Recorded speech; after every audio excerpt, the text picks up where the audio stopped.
शेतकरी बंधू भगिनींनो, हातामध्ये येणारे पीक किती येणार याबद्दल काहीही माहिती नसणं, वातावरणातील बदल आणि शेती पद्धतीमध्ये होत जाणारा बदल, लागवडीचा खर्च वाढत जाणं यासारख्या कितीतरी शेतकऱ्यांचा मानसिक त्रास वाढवणाऱ्या गोष्टी दररोज घडत असतात.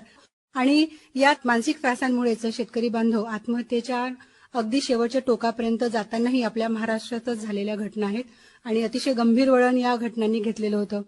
तर आज आपण चंद्रपूरच्या आकाशवाणी स्टुडिओमध्ये या अत्यंत गंभीर विषयावर चर्चा करण्यासाठी आमंत्रित केलेलं आहे मानसिक विकार तज्ञ डॉक्टर विवेक बांबोळे यांना.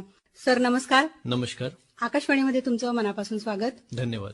शेतकरी बांधवांना नेमके कोणकोणते मानसिक आजार सामान्यपणे आढळून येतात? जे मानसिक आजार सामान्य लोकांमध्ये असतात ते सगळे आपले मानसिक आजार शेतकऱ्यांमध्ये सुद्धा दिसतात. आपण मानसिक आजार कोणते आहेत ते थोडक्यात बघू. स्किझोफ्रेनिया, मॅनिया, नैराश्य, चिंतारोग, ओसीडी, पॅनिक अटॅक किंवा फोबिया आणि बरेचसे जे व्यसन आहेत या सगळ्यांचा अंतर्भाव आपण मानसिक आजारामध्ये करतो. आणि हे सगळे आजार जसं सामान्य लोकांमध्ये दिसतात तसं शेतकऱ्यांमध्ये सुद्धा दिसतात. पण मागच्या 25-30 वर्षामध्ये असं आढळत आहे की शेतकऱ्यांमध्ये जे नैराश्य आहे, चिंतारोग आहे, व्यसन आहे आणि आत्महत्येचे प्रमाण आहे हे इतक्यात वाढलेलं आहे. आपण जर आकडेवारी बघितली तर 1995 पासून ते 2023 पर्यंत आपल्या देशात 4 लाख शेतकऱ्यांनी आत्महत्या केलेल्या आहेत. आणि 2023चा आकडा बघितला तर आपल्या 10,786 शेतकऱ्यांनी आत्महत्या केल्या. त्यातील 38.5% प्रमाण हे फक्त महाराष्ट्रातील शेतकऱ्यांचं आहे. त्यातील मराठवाडा आणि विदर्भातील शेतकऱ्यांचं प्रमाण हे जास्ती आहे. तर अशा प्रकारे आपल्या जे शेतकऱ्यांमध्ये सगळेच आजार आढळतात, पण पर्टिक्युलर या 20-25 वर्षात चिंतारोग, नैराश्य आणि दारूचं व्यसन आणि आत्महत्येचं प्रमाण वाढलेलं आहे. नैराश्य आणि चिंतारोग यांची लक्षणं कशा प्रकारे सांगता येईल की त्यांच्या आजूबाजूच्या लोकांना कळेल की त्यांना नैराश्य आलेलं आहे किंवा चिंता आहे? निराश होणे म्हणजे आपल्या मनाविरुद्ध एखादी गोष्ट घडली किंवा कोणी आपल्या मनाच्या विरुद्ध वागलं तर आपण निराश होतो. आणि ही निराश होणे ही भावना ही कायमस्वरूपी नसते, ही तात्पुरती असते आणि काही वेळाने ती निघून जाते. आणि प्रत्येकाच्या जीवनात डेली लाईफमध्ये या निराश होणं ही भावना आपल्या मनाला स्पर्शून जाते. पण नैराश्य हा एक मानसिक आजार आहे. यामध्ये काही लक्षणे असतात.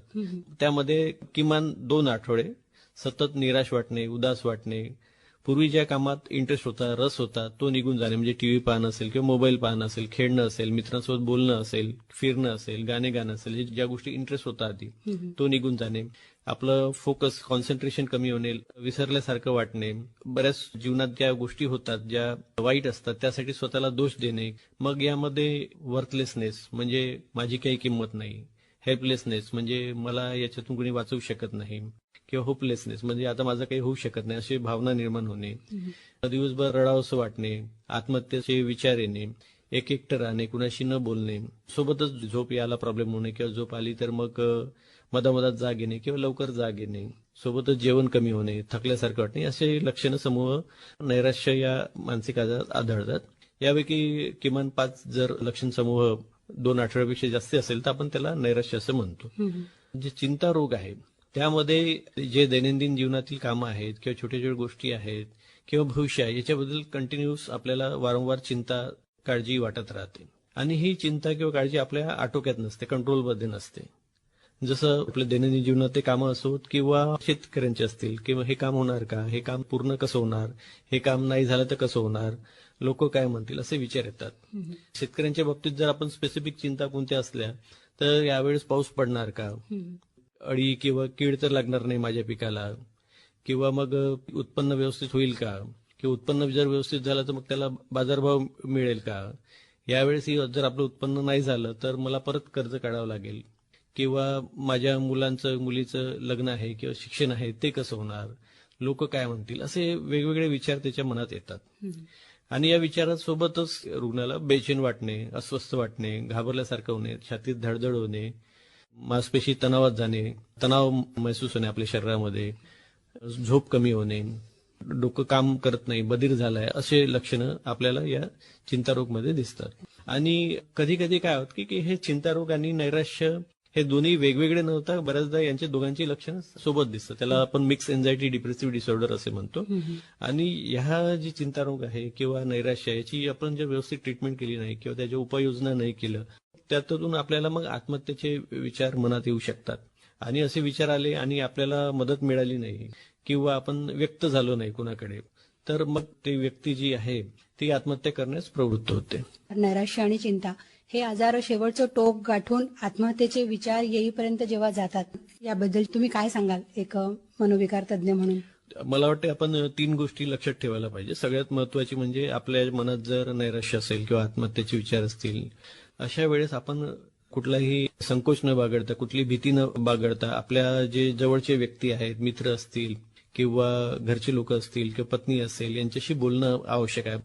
त्यांच्याच आपलं मन मोकळं करणं आवश्यक आहे आणि शक्यतो जेवढ्या लवकर होईल तेवढ्या लवकर आपण मनसोपचार तज्ञ किंवा मनोविकार तज्ञ आहेत त्यांची भेट घेणं आवश्यक आहे आणि त्यांच्या सल्ल्याने औषधोपचार चालू करणं आवश्यक आहे. ही झाली पहिली गोष्ट. दुसरी गोष्ट म्हणजे एक गोष्ट आपल्या लक्षात ठेवायची की कुठलीही गोष्ट परमनंट नसते, म्हणजे कायमस्वरूपी नसते. तसेच जे आत्महत्येचे विचार आहे हे सुद्धा कायमस्वरूपी नसतात, ते काही वेळाने बदलू शकतात. तुम्ही जर योग्य औषधोपचार केलं तर ते जे विचार आहेत ते निघून जातील. तर असं कायमस्वरूपी कुठलं काही पाऊल न उचलता आपल्याला धीर धरायला हवी आणि थोडी हिंमत ठेवायला हवी. तिसरी गोष्ट, आज ज्या समस्या तुमच्याकडे आहेत त्याच्यातून तुम्हाला असं वाटतं की त्या आत्महत्येशिवाय काही पर्याय नाहीत, पण या समस्या सुद्धा वेळेनुसार बदलत असतात किंवा या समस्यावरती आज तुम्हाला मार्ग सापडत नाहीये. कारण की तुम्ही नैराश्य आहे. नैराश्यामध्ये काय होतं की आपण प्रत्येक गोष्टी नकारात्मक दृष्टिकोनातून बघतो. तर अशा वेळेस तुम्ही जर योग्य ट्रीटमेंट घेतली, त्यातून बरं झालं. तुमच्या ज्या काही समस्या आहेत त्याच्यावरती तुम्हाला उपाय सापडू शकतो. सोबतच तुम्ही जर दुसऱ्यांशी डिस्कस केलं, तुम्ही नैराश्यामध्ये आहात, तुमचा दृष्टिकोन नकारात्मक आहे, पण तुमचे दुसरे जे मित्रमंडळी आहेत किंवा घरचे लोक आहेत ते नैराश्य नाही, त्यांचा दृष्टिकोन हा वेगळा असतो. जरी तुम्हाला त्या समस्येवर उपाय सापडत नसतील, पण जर तुम्ही दुसऱ्याला सांगितलं तर ते तुम्हाला त्या गोष्टीविषयी उपाय सांगू शकतात. तर या गोष्टी आपल्याला लक्षात ठेवायच्या आहेत आणि आपल्याला धीर सोडायची नाही, हिंमत ठेवायची आहे आणि आपण जर या गोष्टी पाळल्या, आत्महत्येचे जे विचार आहेत त्यातून आपण बाहेर पडू शकतो. जसं शेतकऱ्यांच्या आत्महत्यांबद्दलच बोलत आहोत, तर शासनाने सुद्धा याबद्दल अतिशय चांगली पावलं उचलली आणि वेगवेगळ्या योजना राबविल्या. यापैकी एक होता प्रेरणा प्रकल्प. तर याबद्दल आपण काय सांगाल? महाराष्ट्र शासनाने जे आज शेतकऱ्यांच्या जे आत्महत्या आहेत ते कमी करण्यासाठी आपल्या महाराष्ट्रात 2015 पासून प्रेरणा प्रकल्प राबवला होता. त्याचा एक उद्देश होता की जे मानसिक आजार आहेत त्यामध्ये प्रामुख्याने नैराश्य, चिंतारोग, आत्महत्या याबद्दल ग्रामीण भागात शेतकऱ्यांमध्ये जनजागृती करणे, सोबतच त्यांचं समुपदेशन करणे आणि मनोविकार तज्ञाकडून त्यांचा उपचार करून घेणे या गोष्टीचा अंतर्भाव होता. पण हा प्रकल्प राबवण्यात येऊन सुद्धा आत्महत्या काही कमी झाल्या नाही, त्यामुळे म्हणता येईल की तो प्रकल्प फारसा यशस्वी झालेला नाही. याला आपल्याला कारणे सापडतात की ग्रामीण भागात जे मनोविकार तज्ञ आहेत त्यांची कमतरता, दुसरं ज्या आशा वर्कर होतात त्यांची प्रॉपर ट्रेनिंग झाली नव्हती, तिसरी गोष्ट ज्यांच्यासाठी जे प्रकल्प आहेत, शेतकरी लोक आहेत, मानसिक आजार काय असतात आणि अशा प्रकारचे काही प्रकल्प आहे का त्याची फारशी जागृती नव्हती, आणि चौथं म्हणता येईल की शासकीय जे अधिकारी आहेत त्यांची या प्रकल्पाबद्दल उदासीनता. तर त्यामध्ये हे कारण सापडतात. पण त्यापेक्षाही महत्वाचं मला असं वाटते की आत्महत्या आहे किंवा नैराश्याची भावना ही उत्पन्न का होते, त्याच्यामागे काय कारणे आहेत, नेमकं मूळ कुठे आहे, त्याच्याकडे ज्या प्रकारे लक्ष द्यायला पाहिजे लक्ष दिलं नाही आणि त्यातून मग आत्महत्या वाढल्या आणि प्रकल्प जो राबवला तो यशस्वी झालेला नाही. म्हणजे सरकार कुठेतरी काम करत आहे, पण त्या गोष्टीमध्ये कुठेतरी जे मूळ कारणे आहेत त्याच्यावर काम कमी पडलं समजा, आणि त्यातून मग प्रेरणा प्रकल्प हा अयशस्वी झाला असं म्हणता येईल. वरवर मलमपट्टी न करता आजाराच्या मुळाशी जाऊन काम करणं अत्यंत जरुरी आहे. आणि हे मुळाशी जाण्यासाठी आपल्याला शेतकऱ्यांच्या नेमक्या समस्या कोणत्या आहेत हे जाणून घ्यावं लागेल. नक्कीच. यासाठी कुठली मूळ कारणं तुम्हाला जाणवली? आपण भारतीय शेतीचा जर विचार केला तर सगळ्यात पहिली गोष्ट म्हणजे लहान आकाराची शेती. आपल्या भारताची लोकसंख्या ही जगाची 18% आहे टोटल, आणि भारताची जी भूसंपत्ती आहे ती फक्त 2.4% आहे. म्हणजे 18% लोकसंख्या जगातली फक्त 2.4% जागेवर आहे. त्याच्यामुळे जे सरासरी शेती आहे भारतीयांची ते 4.5% एकरपेक्षा कमी आहे. त्याच्यामुळे भारतीय शेतकऱ्यांचं उत्पन्न कमीच निघते. आपण जर अमेरिकेतील शेतकऱ्यांशी जर कम्पेअर केलं तर अमेरिकेच्या शेतकऱ्यांचं सरासरी जी शेती आहे ती 400 एकर आहे. अच्छा. आणि जसं भारतात 50% जवळपास जे रोजगार आहे ते शेती किंवा शेती रिलेटेड आहे, पण अमेरिकेत फक्त 1.2% जे रोजगार आहे हे शेतीशी निगडीत आहेत. आणि शेतकरी जो आहे सगळ्यात जास्त सुखी आहेत तिथे. आणि आपण कम्पेअर केलं तर भारतातील शेतकरी जो आहे त्याला दरवर्षी दर दिवशी वेगवेगळे अडथळे अडचणी येत राहतात. हा जो एक पहिला मुद्दा. दुसरी जी भारतातील शेती आहे ती प्रामुख्याने मान्सूनवर डिपेंड आहे. आणि निसर्ग लहरी असतो तो आपल्या मनानुसार येणार नाही, कधी कमी असतो कधी जास्त येतो, त्यामुळे उत्पन्न होत नाही. दुसरी आपल्याकडे सिंचन जे सुविधा आहेत त्यांचा अभाव आहे, म्हणजे ज्या प्रकारे पाहिजे त्या प्रकारे नाहीये. एकदा उत्पन्न निघालं की ते साठवण करण्यासाठी जे शेड्स लागतात किंवा शीतगृहे लागतात किंवा गोदामे लागतात त्यांची सुद्धा आपल्याकडे कमतरता आहे.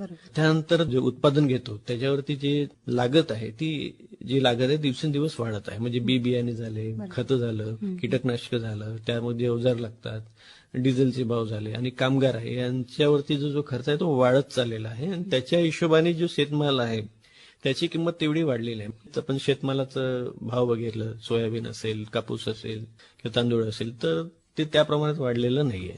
हा एक कारण आहे. आणि जे लहान शेतकरी आहेत त्यांना बँकेकडून कर्ज मिळायला बऱ्याचदा त्रास होतो. त्याच्यामुळे ते काय करतात की जे गावातलं सावकार आहे त्याच्याकडे मग ते कर्ज घेतात, पण जो व्याज दर असतो हा खूप जास्ती असतो. ते सावकारून बऱ्याचदा छळ होते, काही वेळेस त्यांना अपमानित केलं जातं. त्यासोबतच आपल्याला एक म्हणता येईल की जे आपल्या ग्रामीण भागात आहे किंवा इव्हन आपल्या भारतीय कल्चरमध्ये आहे की कुठलेही लग्न समारंभ वगैरे असेल तर आपण भरपूर खर्च करतो. म्हणजे आपली जी क्षमता आहे त्यापेक्षाही बऱ्याचदा कर्ज काढून खर्च केले जाते. आणि हुंडा पद्धती सुद्धा आपल्याकडे अस्तित्वात आहे. त्यानंतर आपल्या भागात दारूचं व्यसन वाढलेलं आहे, त्याच्यामुळे सुद्धा कर्जबाजारीपणा येतो. आणि एखादी मोठा आजार झाला किंवा आपल्याला प्रायव्हेटमध्ये भरती करावं लागलं पेशंटला तर त्या शेतकऱ्याजवळचा बराचसा पैसा त्या हॉस्पिटलच्या खर्चामध्येच निघून जातो.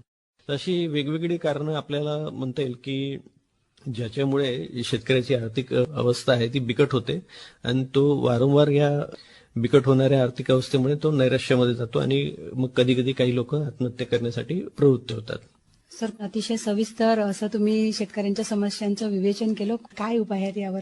पहिली जी आपण गोष्ट जे बघितली की मी जे म्हटलं होतं की शेतीचा आकार लहान आहे, पण ही आजची समस्या नाही, ही खूप वर्षापासूनची समस्या आहे. त्याच्यावरती 100 वर्ष आधी डॉक्टर बाबासाहेब आंबेडकर यांनी एक प्रबंध लिहिला होता, small holdings in India and their remedies, म्हणजे भारतातील लहान धारणा क्षेत्र आणि त्यांच्यावरती उपाय. त्यावेळेस त्यांनी सजेस्ट केलं होतं की सर्व जे शेतीचं आहे त्याचं राष्ट्रीयकरण करावं आणि ती शेती राज्यांच्या ताब्यात द्यावी आणि गावातील गट तयार करून सहकारी तत्वावर सामूहिक शेती करण्यात यावी. शेतीतील जो पैसा लागणार आहे त्यात बी बियाणे असतील, खतं असतील, कीटकनाशके असतील किंवा यंत्रसामुग्री असेल ती सरकार प्रोव्हाइड करणार आणि त्याचा जो नफा होणार किंवा उत्पादन होणार न्याय्य रीतीने त्याचं वाटप करणार. पण आता हे 100 वर्षापेक्षा आधीची गोष्ट आहे आणि आजच्या तारखेत ते करणं मला वाटत नाही की ती शक्यता आहे. हा झाला एक भाग. त्यानंतर 2004 मध्ये सरकारने एक जे आपले हरित क्रांतीचे जनक आहेत डॉक्टर MS स्वामीनाथन यांच्या अध्यक्षतेखाली एक राष्ट्रीय किसान आयोगाची स्थापना केली होती. त्यांनी आपला अहवाल 2006 मध्ये दिला. त्यातल्या बऱ्याचशा शिफारसी भारत सरकारने घेतलेल्या आहेत. पण त्यात सगळ्यात जी मोठी जे शेतकऱ्यांची डिमांड आहे तर ती म्हणजे की जे उत्पादनाचा खर्च आहे त्याच्यावरती आम्हाला 50% जादा भाव द्या, म्हणजे MSP जे आपण म्हणतोय, तर ती अजूनही सरकारने पूर्ण प्रमाणात ती स्वीकारलेलं नाही आहे. आणि ज्या शिफारसी त्यांनी स्वीकारल्या त्या सुद्धा चांगल्या प्रकारे अंमलबजावणी त्याची झाली नाहीये. जर मला असं वाटतं की स्वामीनाथन आयोग ज्या शिफारशी आहेत त्या पूर्णपणे स्वीकारल्या आणि त्यांची योग्य प्रमाणात अंमलबजावणी झाली शासकीय लेव्हलवर तर आपण या शेतकऱ्यांच्या आत्महत्या कमी करण्यात किंवा त्यांचे जे काही आर्थिक प्रॉब्लेम आहे ते कमी करण्यात यशस्वी होऊ. शासकीय स्तरावर काय करता येईल हे आपण सांगितलं, पण एक व्यक्ती म्हणून, समाज म्हणून आपलीही जबाबदारी आहे की आपल्याला जो अन्न देतो त्या अन्नदात्यासाठी काही करावं. तर एक समाज, एक व्यक्ती म्हणून काय करता येईल यासाठी? आपण जे कारणे जे बघितली होती है ना, त्यामध्ये सुद्धा आपण काही गोष्टीचा उल्लेख केला होता. तर सगळ्यात महत्वाचं म्हणजे आपल्याकडे जे विवाह पद्धती आहे ती सामाजिक दबावामुळे म्हणा किंवा लोकलज्जे खात्यात आपली आर्थिक क्षमता नसताना मुला मुलींच्या वडिलांना बऱ्याचदा कर्ज काढून कधी कधी शेती विकून सुद्धा ते लग्न लावून देतात आणि मग आयुष्यभर त्याचं कर्ज फेडत बसतात. त्याच्यामुळे कर्जबाजारी होतात. तर ही प्रथा कुठेतरी आपल्याला कमी करावं लागेल. म्हणजे आपल्याला मग सामूहिक विवाह पद्धती किंवा कमी खर्चात लग्न अशी पद्धत समाजाने स्वीकारणं आवश्यक आहे. आणि एक विवाहाचं नवीन मापदंड म्हणून कमी खर्चात होणारं लग्न किंवा जसं एक सत्यशोधक विवाह पद्धती आहे महात्मा फुलेंनी सुरू, असं काही कमी खर्चात करणारी एक नवीन मापदंड म्हणून आपल्याला जर सुरू केलं आणि सगळ्या समाजाने त्याचा स्वीकार केला तर ते नक्कीच कमी करता येईल. आता याबद्दल आपण राष्ट्रसंत तुकडोजी महाराज आहेत, त्यांनी ग्रामकीतेत वैवाहिक जीवन कसं असावं याबद्दल मार्गदर्शन केलेलं आहे. ते म्हणतात की लग्नाकरता कर्ज करावे, जन्मभरी व्याज भरीत जावे, लग्नासाठी कफलक व्हावे कोण्या देवा सांगितले. म्हणजे असं कोणत्या देवाने सांगितलं की लग्नाकरता तुम्ही खर्च करा आणि व्याज भरत जा, लग्नाकरता गरीब व्हा किंवा सगळी मिळकत लग्नामध्ये टाका आणि मग आयुष्यभर कफलक म्हणून जगा, असं कोणत्याच देवाने सांगितलं नाही, असं तुकडोजी महाराज म्हणतात. त्यानंतर पुढे ते म्हणतात की प्रसन्न हवा पाणी ऋतू हाची विवाहाचा मुहूर्त, बाकीचे झंझट फालतू समजतो आम्ही. म्हणजे बऱ्याचदा कर्मकांडामध्ये जर आपण आपला पैसा वाया झाला होतो किंवा ज्योतिष्य बघणे किंवा गुण जुळवणे किंवा विवाहासाठी मुहूर्त बघणे, हे सगळ्याच्या गोष्टी फालतू आहेत असं तुकडोजी महाराज म्हणतात. म्हणजे आपण तुकडोजी महाराजांना मानतो, पण त्यांचे जे विचार आहे फॉलो करणं म्हणजे थोडा समजायला कठीण होतं. हुंडा पद्धती सुद्धा आपल्या भागात काही असते, ते म्हणजे गरीब शेतकरी असतो पण त्यांना काही प्रमाणात तरी ते द्यावं लागते. तर अशा वेळेस मग कधी कधी शेतीचा काही भाग विकावा लागतो किंवा कर्ज काढावं लागतो. तर या ठिकाणी तुकडोजी महाराज म्हणतात की ज्याने मुला मुलीचे पैसे घेतले त्यासी समाजाने पाहिजे निषेधले, तरीच ते हे दुराग्रह मोडले जातील आता. म्हणजे समाजाने सामाजिक पातळीवर मिळून जे लोक हुंडा घेतात त्यांचा निषेध करायला पाहिजे असं तुकडोजी महाराज म्हणतात. हा झाला लग्नाविषयी. दुसरं एक आपलं एक कारण बघितलं की म्हणजे दारूचं व्यसन. तर आपल्या ग्रामीण भागात दारूचं व्यसन मोठ्या प्रमाणात वाढलेलं आहे. त्याच्यामुळे काय होतं की जे व्यक्ती आहेत ज्यांना व्यसन लागते तर ते शेतीच्या कामावर जाणार नाही, त्यातून उत्पन्न कमी होणार, मग कर्ज वाढणार आणि त्यातून नैराश्यातून जाणार आणि मग आत्महत्या करणार अशी लक्षणं दिसतात. बऱ्याचदा काही लोक म्हणतात की आम्हाला ताणतणाव आहे तर त्याच्यामुळे आपण दारू पितोय. तर कुठलाही ताणतणाव असेल तर दारू हा काही त्याच्यावरती मार्ग नाहीये.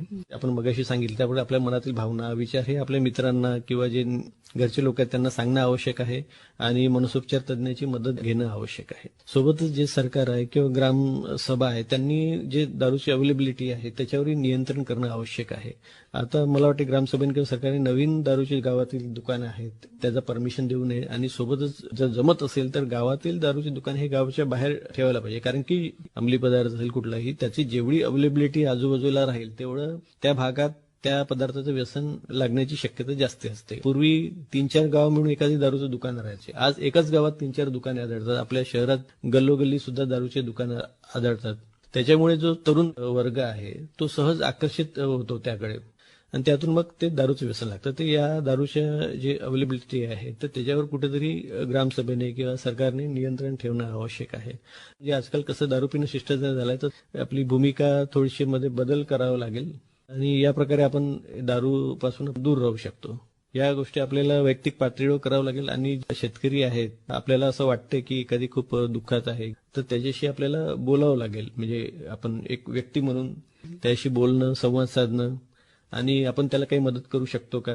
आपल्याकडे पैसा नसेल तर आपण गव्हर्नमेंट हॉस्पिटलमध्ये सुद्धा मनसोपचार अवेलेबल असतात तर तिथपर्यंत आपण घेऊ जाऊ शकतो का. तिथं मेडिसिन किंवा जे ट्रीटमेंट सांगितली डॉक्टरांनी एक मित्र म्हणून किंवा एक घरचं व्यक्ती म्हणून आपण या गोष्टी करायला पाहिजे. या सगळ्या गोष्टी जर आपण केलं तर आपण हे प्रमाण कमी करू शकतो. खूप छान सांगितलं सर तुम्ही. सामाजिक स्तरावर सामूहिकरित्या जे प्रयत्न होतील ते या सर्व शेतकऱ्यांच्या अडचणींपासून थोडी का होईना सुटका करून देण्यास नक्कीच मदत करतील.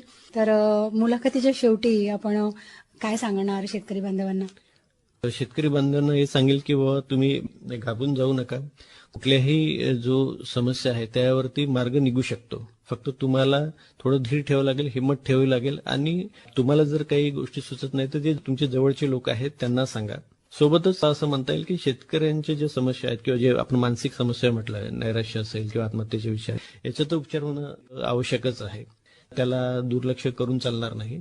पण त्याला फक्त एक मानसिक आजार याच दृष्टिकोन न बघता त्याचे जे मूळ कारण आहेत त्यांचाही शोध घेऊन त्यांच्या उपाययोजना करणं आवश्यक आहे. त्यांच्यावर आर्थिक सामाजिक उपाययोजना करणं आवश्यक आहे आणि असं समग्र आणि व्यापक जर आपण दृष्टिकोन धरून जर या शेतकऱ्यांच्या समस्याकडे जर बघितलं तर आपण त्यांना नक्कीच यातून बाहेर पडण्यास मदत करू शकतो. ग्रामीण स्तरावर मानसिक आजारांबद्दल किंवा त्रासांबद्दल जितकी जनजागृती वाढेल, लोक जितके जागरूक होतील तितका या समस्यांमधनं आपली सुटका करून घेण्याचे मार्ग त्यांना दिसत जातील आणि अशा प्रकारची जागृती ग्रामीण भागामध्ये वाढत राहावी अशी सदिच्छा व्यक्त करते.